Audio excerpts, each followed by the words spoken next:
Hello again. Um, the poet Dylan Thomas lived throughout the Second World War and wrote some poems about his experiences of that war. He wasn't able to actually serve in any of the armed services, but he experienced being under air raids and such things.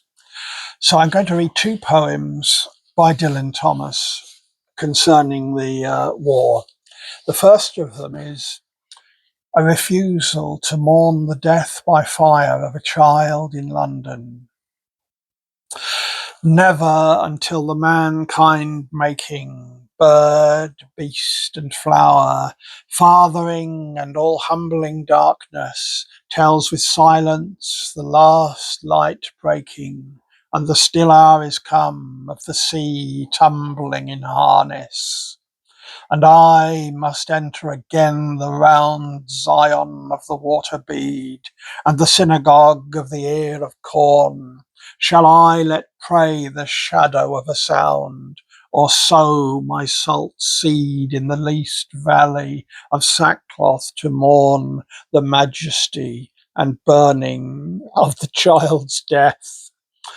I shall not murder the mankind of her going with a grave truth, nor blaspheme down the stations of the breath with any further elegy of innocence and youth. Deep with the first dead lies London's daughter, robed in the long friends, the grains beyond age, the dark veins of her mother, secret by the unmourning water of the riding Thames. After the first death, there is no other. And the second poem that I'm going to read for you from Dylan Thomas goes right to the other end of the age spectrum because it's called "Among Those Killed in the Dawn Raid Was a Man Aged 100.